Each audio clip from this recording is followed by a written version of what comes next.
کے ڈاکو ہیں ان کی سپورٹ حاصل ہے، اور پکے کے ڈاکو جو ہیں وہ ہر جگہ پہ موجود ہیں، صرف سندھ میں نہیں ہیں، وہ پنجاب میں بھی ہیں، وہ خیبر پختونخوا میں بھی ہیں، بلوچستان میں بھی ہیں، اور اسلام آباد میں بھی ہیں، اور اسلام آباد کے جو اونچے اونچے ایوان ہیں وہاں پہ وہ براجمان ہیں۔ سر آج صبح بیرسٹر عقیل ملک اور دانیال چودھری صاحب یہاں پر آئے، لاپتہ افراد کے بارے میں جب ان سے سوال ہوا تو انہوں نے کہا کہ چائنا میں بھی لوگ لاپتہ ہوتے ہیں، انڈیا میں بھی ہوتے ہیں، اور امریکہ میں بھی ہوتے ہیں، تو مطلب انہوں نے اس کا یہ جواب دیا، کیا کہیں گے؟ پتہ نہیں یار، مجھے تو کون ہے بیرسٹر عقیل ملک؟ کون ہے؟ کس پارٹی سے ان کا تعلق؟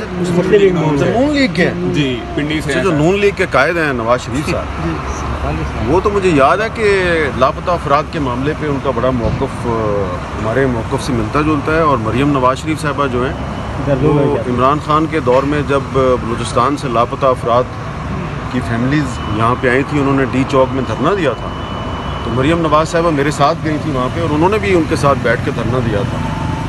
تو میرا خیال ہے کہ نواز شریف صاحب اور مریم نواز کا جو موقف ہے لاپتہ افراد کے معاملے پہ حکومت میں آنے سے پہلے، وہ یہ دو صاحبان جن کا ہم نے نام لیا ہے شاید ان کو پتہ نہیں ہے، تو وہ کہتے ہیں چائنا میں بھی لاپتہ۔ جی چائنا، انڈیا، امریکہ اور لندن میں بھی، برطانیہ میں بھی۔ اچھا، تو چائنا جو ہے وہ کوئی جمہوری ملک تو نہیں ہے، پاکستان کا دوست ہے، لیکن وہاں پارلیمانی نظام تو نہیں ہے نا۔ پاکستان میں ایک پارلیمانی نظام ہے، پاکستان میں ایک آئین ہے۔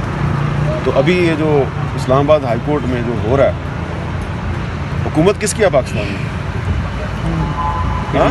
وزیر اعظم کا نام کیا ہے؟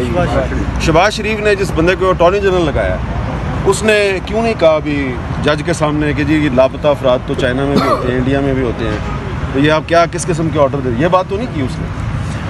اٹارنی جنرل صاحب نے کہا ہے کہ جناب میں 3-4 دن میں بندہ پیش کرا دوں گا، ٹھیک ہے، یہی کہا ہے نا انہوں نے۔ تو یہ جو نون لیگ کے ایم این اے جو ہمیں چین کے اور انڈیا کے اور دوسرے ملکوں کے حوالے دیتے ہیں، ان سے کہیں کہ کم از کم جو شہباز شریف کی پالیسی ہے پہلے اس کو تو سمجھ لو یار۔ اس طرح کے جو ایم این اے ہیں نا، وہ شہباز شریف کو، نواز شریف کو بدنام کر رہے ہیں۔ عامر ویک صاحب یہ بتائیے کہ کل ایک قانون پاس ہوا ہے پنجاب میں، اس کے بارے میں کیا کہیں گے؟